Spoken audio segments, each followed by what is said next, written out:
it's a great test now because on the one hand, the United States wants to allow Israel to defend itself and to deplete Hamas as much as possible. On the other hand, the United States has to prevent a humanitarian disaster, has to start a diplomatic track for the long-term future of Gaza. And as I mentioned, wants to protect, one of the big achievements of American diplomacy in recent years, the normalization of relations between Israel and its Arab neighbors. So they've got lots of balls to juggle in the air.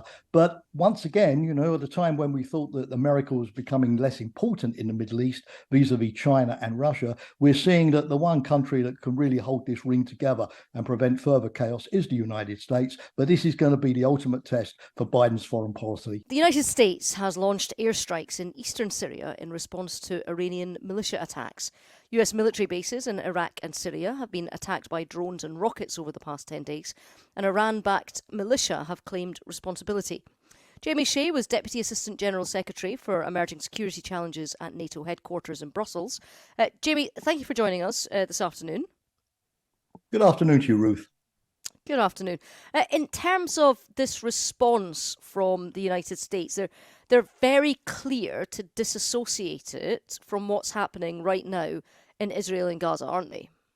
They are, Ruth, and to some extent, this is indeed sort of business as usual. It's part of a familiar story because, as you well know, over the last few years, there's been a whole sort of series, almost monthly, of minor clashes between Iran and the United States in the region. You remember, Ruth, back in 2020, under the Trump administration, when the US assassinated General Qasem Soleimani, the number 2 in Iran, the leader of the Quds, Iran Revolutionary Guards Force in Baghdad.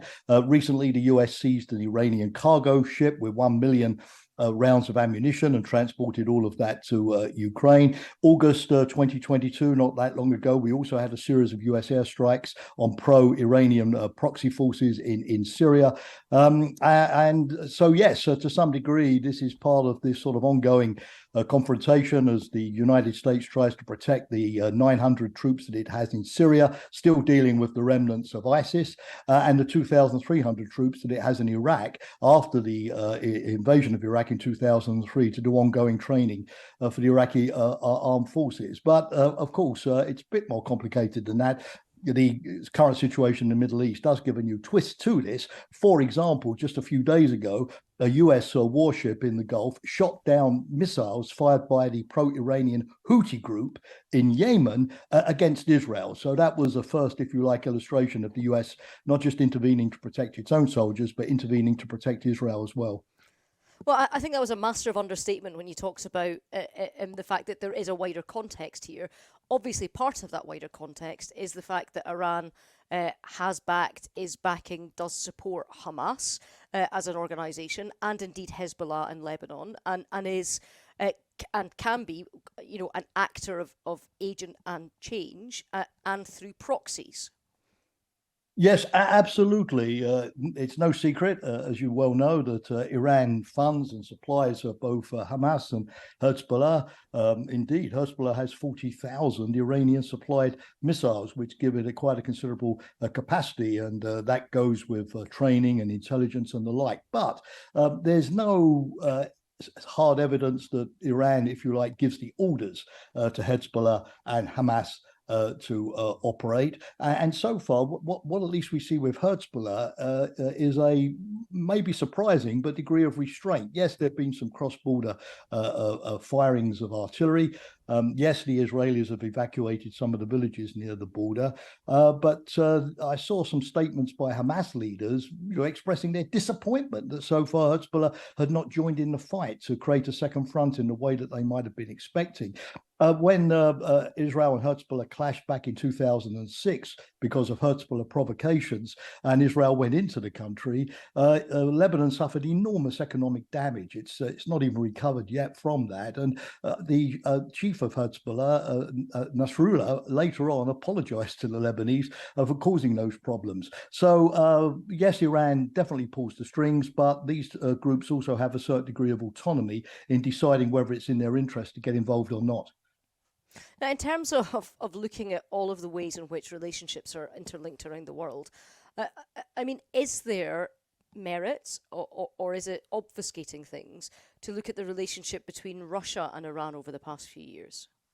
No, it's very important, of course, because Iran and Russia have formed almost a de facto alliance. The Russians have become increasingly dependent on Iranian Shahed drones, which they've bought in large quantities, and even producing them now inside Russia to fire against Ukraine. And those Iranian drones have been responsible for a lot of the damage against, for example, the Ukrainian energy grid. And they've also looked at other different ways of cooperating over weapons and arms. So there is that factor. But the Russians also have to be a bit careful. They do have a good relationship with Israel. Israel has not, to the disappointment of the Ukrainians, imposed sanctions on Russia after Putin's invasion of Ukraine. Israel has refused the Ukrainian request to supply it with the Iron Dome, Israeli anti-missile system. And 1 million, as you know, Ruth, 1 million former Russian citizens live in Israel today. So Russia, I think, will be happy to see mayhem and havoc. It will be happy to see the distraction from the war in Ukraine, which is no longer the top news story. It will be happy to see the US Congress re-divert to Israel many of the air defense systems that Ukraine was hoping to get ahead of the winter. But on the other hand, I think Russia will be careful, not to side too overtly with Iran against Israel or vice versa, and undermine its position in the region. So I think they'll be happy to sort of play a sort of an armchair spectator sport and just hope this thing goes on for a long, long time and undermines the Western position, particularly in the Arab world. The Abraham Accords, for example, that the United States has concluded with 4 Arab countries as far as possible. And that brings us right back round to the next steps for the US now. I mean, they've had people, these militias, taking a nibble at some of their assets and the assets of other people in the region. They fired back on these weapon dumps. Is that the end of it, or is this an opportunity for escalation here? Well, I think this is, Ruth, the supreme test of American diplomacy and the Biden administration. And I think Biden knows it, which is the reason why he made that quick visit to Israel. And Israel, the United States has sort of neglected the Middle East as far as the Israeli-Palestinian dispute in recent times. I think Biden came in as an experienced foreign policy professional thinking, well, all of my predecessors had a go, Camp David, Y Plantation, and so on.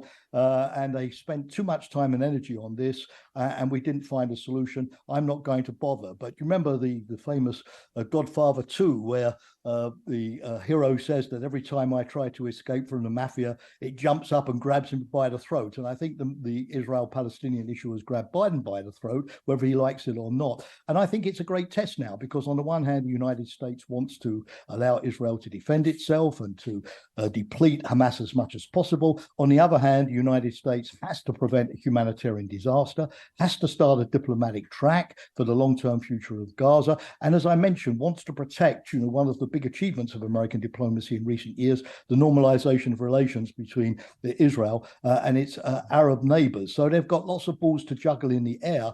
But once again, at the time when we thought that America was becoming less important in the Middle East vis-a-vis China and Russia, we're seeing that the one country that can really hold this ring together and prevent further chaos is the United States. But this is going to be the ultimate test for Biden's foreign policy.